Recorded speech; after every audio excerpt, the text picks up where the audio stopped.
I lived in the United States for 22 years. I drove their streets, paid their taxes, transported their sick relatives to the hospital for free, and they deported me over a traffic ticket for $340 that I had already paid. Let me tell you what it's like to call your own children and not know what language to use. But let me start at the beginning. Sahuayo, Michoacán, 1999. I was 38 years old, which is not young to start over. I had a wife, Consuelo, 3 kids. Rodrigo was 7, Marisol was 5, and Eric, the little one, was 2 years old. He slept with his mouth open, always. The factory where I had worked for 11 years closed in 1998. Just like that. Doors locked one Friday, sign on the gate Monday morning. 6 months I looked for work. Nothing. My brother-in-law Aurelio was already in Chicago, sending home $400 a month like it was normal. $400. That was more than I could make in 2 months in Sahuayo. So I made a decision. 2 years, I told Consuelo. 3 at the most. I'll send money, you come later, or I come back with enough to open something here. The morning I left, Eric was sleeping in the armchair in the living room. It was 5 in the morning. I had my bag packed. I looked at him for a long time, his little mouth open. I didn't wake him to say goodbye. I don't know why. I think I was afraid that if he opened his eyes, I wouldn't be able to leave. I walked out. I didn't look back. That's something I've carried for 25 years. At the bus station, my mother, Doña Carmen, stood with her rosary wrapped around her hand. Not praying, just holding it. She pulled my face down to hers and whispered in my ear, "Enséñales quiénes son. Teach them who they are." I thought I understood what she meant. I didn't.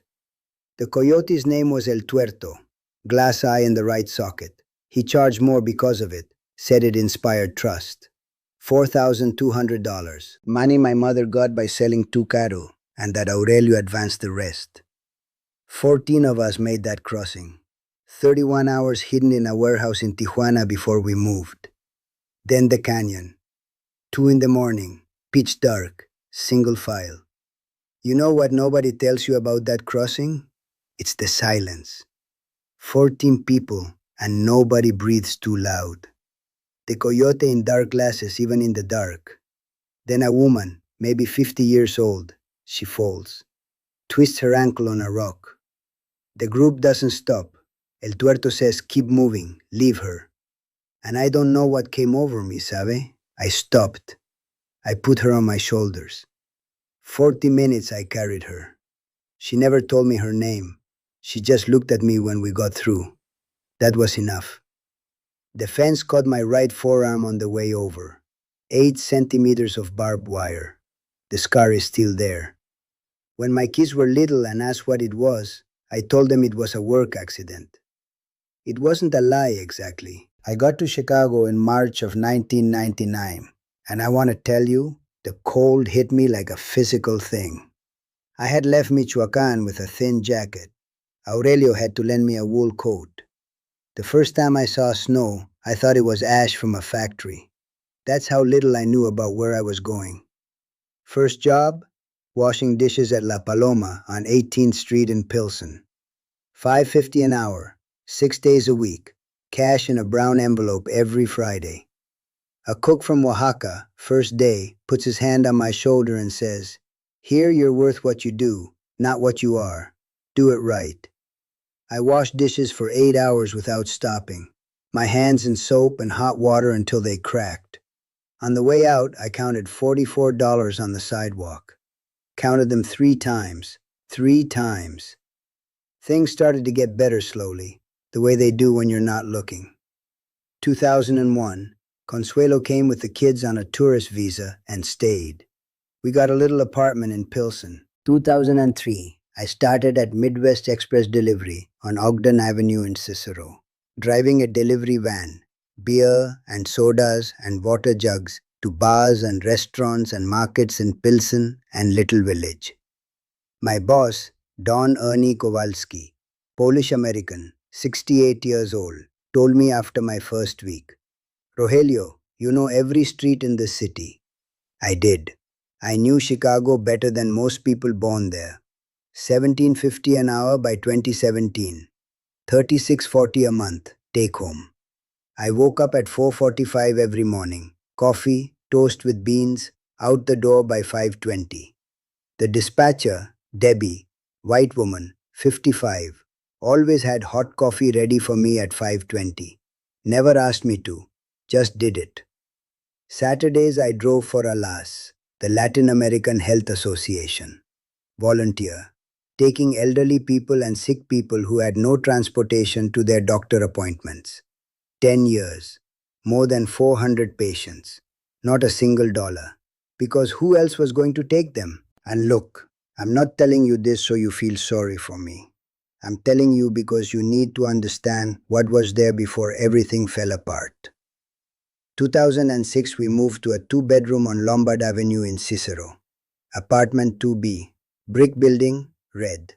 11 years at that address. Christmas of 2009, and this is the image I keep coming back to. The three kids sleeping on the living room floor in sleeping bags after midnight mass. Eric, 12 years old, still wearing his church beanie. I sat in the armchair in the dark and watched them for an hour.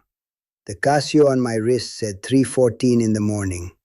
I thought, this was worth it. All of it. I need you to understand that moment, because everything after it starts moving toward loss. The thing about living without papers is that fear doesn't arrive all at once. It builds. In 2005, I started a regularization process through a lawyer from the church. We were working on a green card through my marriage to Consuelo, who had legal status. The process was moving, slowly, the way those things do.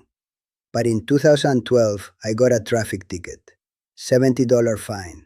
Broken taillight on the van. I paid it. July 2013. I paid it. I have the receipt. The Cook County traffic system never recorded the payment correctly.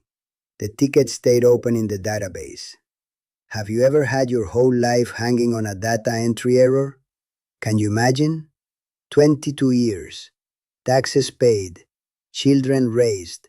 Hundreds of sick people transported for free. And a computer error from a government office undoes all of it. But I'm getting ahead of myself. The humiliation came in pieces. Let me tell you about one of them, because this one I still feel in my hands. 2010. Gas station on Ogden Avenue. I'm in the Midwest Express uniform, company name on the chest, trying to pay for the van's fuel with the company card. The attendant, young woman, couldn't have been 25. She turns to a coworker and says, loud, with a line of 4 people behind me, "Hey, do these guys even have authorization to use company cards?" These guys. I had my company ID. I had the van registration. I had 7 years at that job. There were 4 people in line listening. I felt my face go hot, hands sweating. I wanted to say, I drive this route every day. I know every bar owner on 18th Street by name. I transport your grandmother to her chemotherapy for free on Saturdays. But I said nothing. I paid. I walked back to the van and hit the steering wheel once with both hands. Once. Because if I complained, if I made noise, if I drew attention, they could call immigration.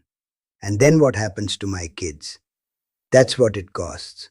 That's the tax nobody counts. In 2014, Consuelo and I separated. No fight, no lawyers. She said she couldn't keep living with that level of fear, that the kids needed a mother who wasn't terrified every time a police car passed. I said I understood. I did understand. That doesn't mean it didn't destroy something in me. I'm not angry at her. I want that to be clear. February 14, 2017, Valentine's Day, 7:22 in the morning. I was in the Midwest Express parking lot on Ogden Avenue loading the van. I had a case of Corona in my hands. 24 bottles. I can still feel the weight of it. When 2 men in civilian clothes approached from the driver's side, one in uniform behind them. The one in civilian clothes said, "Rogelio Cervantes?" We have a warrant. Calm. Almost clinical. That's what scared me most. Not aggression. Efficiency. He said, "Sir, you need to come with us. You have an unresolved traffic violation from 2012, and your removal order was reinstated." I said, in English, "I paid that. I have the receipt." I set the case of beer on the wet asphalt, carefully, as if the bottles might break. My hands were ice cold. I put them forward before they asked. Tito, my co-worker, Tomas Hernandez, was arriving for his shift. He stood frozen in the parking lot with his car keys in his hand. Debbie saw through the dispatch window. She ran out barefoot onto the wet asphalt, shouting my name. By the time she got to the parking lot, the agent's car was already pulling through the gate. I didn't look back. Do you know what I thought about in the car on the way to the detention center? Not my life, not my years in Chicago. I thought, the kids are still sleeping. I thought, I left the coffee maker on. I thought, I forgot to sign Tito's route report. 34 days at Jerome Combs Detention Center in Kankakee, an hour and a half from Chicago. Fluorescent lights 22 hours a day. 8 men in a cell. Phone calls cost $1.80 a minute on a prepaid card. I spent $347 calling my kids in 34 days. The lawyer Don Fausto presented the payment receipt for the traffic ticket. The judge said he needed 90 more days to verify. They deported me in 34. 90 days to verify a receipt. 34 days to end 22 years. March 20, 2017. Last visit at the detention center. Rodrigo and Eric came. Consuelo didn't. I had asked her not to. I didn't want her to see me like that. She obeyed. She regretted it later. Rodrigo, 25, his face closed, holding everything in. Eric, 20 years old, eyes red, jaw locked. There was a glass partition between us. I put my right hand on the glass. Eric put his left hand on the other side. 11 seconds. Neither of us spoke. I said to Rodrigo, "Take care of your mother and teach your son some Spanish, okay?" He nodded. He didn't do it. I said to Eric, "Don't be angry at the country, mijo. Be angry at the system. It's different." He didn't answer. He cried. It was the only time I'd seen him cry since he was 10. The last image I have is Eric's back, black t-shirt, walking through the door of the visitation room. He didn't look back. We're the same that way. The deportation flight had 67 Mexicans. The man in the seat next to me was 71 years old. He'd lived in the United States for 40 years. He didn't say a word the whole flight. He just looked out the window. I understood that completely. I've been back in Sahuayo for 7 years now. I drive a private school van, taking kids to school in the morning, picking them up at noon. 4,200 pesos a month, $220. I was making 3,640 in Chicago. I wake up at 6 now, but my body still wakes at 5 without an alarm. 22 years of habit don't disappear because a judge signed a paper. The city grew while I was gone. There's a small mall where there used to be nothing. New neighborhoods where there was cornfield. I walk through the market and don't recognize anyone. They call me the one who went to the States. The school kids call me the American driver. Nobody says it with cruelty. Nobody says it with admiration either. I'm a curiosity. My Spanish comes out mixed now. Anyway, basically, you know, words that escape without warning. I eat with my fork in my right hand the American way, without noticing. I drink coffee from a big mug, not a small cup like everyone in Sahuayo. The man who left in 1999 and the man who came back in 2017 are not the same person. Neither of them fits completely in either place. Rodrigo calls on Father's Day, my birthday, Christmas. 10, 15 minutes, in English. He told me recently that his son Caleb joined a soccer team at school. I wanted to say I played soccer in Sahuayo before I left, that it's in the blood, that I want to teach Caleb the position I used to play. I didn't say any of it. I said, "That's great, son." Marisol sends WhatsApp messages. Photos of little Sofia with birthday hats, with toys, at the park. Sofia is 2 years old. She has never seen me in person. When Marisol was pregnant, I was in a detention cell in Kankakee. I found out she was born through a text message. I printed the first photo on my phone at the pharmacy in Sahuayo. It's inside my Bible cover. Eric calls every Wednesday night after his tattoo studio closes. Late, always. 1:47 in the morning here sometimes. He has a studio on 18th Street in Pilsen, the same street where I washed dishes in 1999. I think about that more than I should. Last Thursday he called and said, "Dad, I tattooed a guy today. He reminded me of you. Old school. Calloused hands.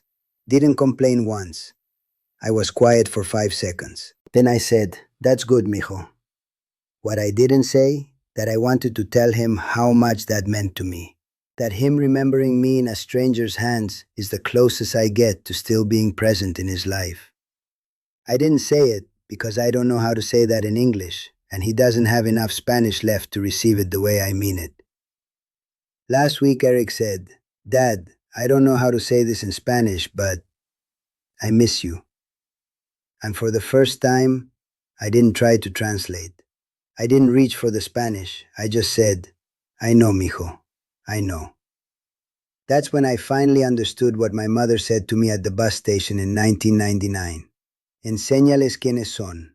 Teach them who they are. I thought she meant teach them about Mexico, about Sahuayo, about the family, the culture, the language. But maybe what she meant was something else. Maybe she meant let them become who they need to become. Let them be whole, even if it costs you something. I taught my children who they are. They're American. They speak English without an accent. They have jobs, families, lives. Rodrigo manages a warehouse. Marisol works in radiology. Eric built his own business on the same street where I started from nothing at 38 years old with $44 and cracked hands. I taught them who they are. The tragedy is that who they are lives in a language I have to work to speak. My name is Rogelio Abundio Cervantes Miramontes. I'm 63 years old. I was born in Sahuayo, Michoacán, and I came back to die here, I suppose, though I wasn't finished yet. I spent 22 years in the United States. I paid $89,400 in taxes. I transported 400 people to medical appointments for free. I raised 3 American children. I was deported over a $340 traffic ticket that I had already paid. If this story reached you, share it, because there are thousands of Rogelios, and most of them you'll never hear about, because the system that removed them also removed their voice. And tell me something, if your children forgot the language you dreamed in, the language you used to call them when they were small, the language in which you first said their names, what would you do? What would you say? And would you have the words to say it?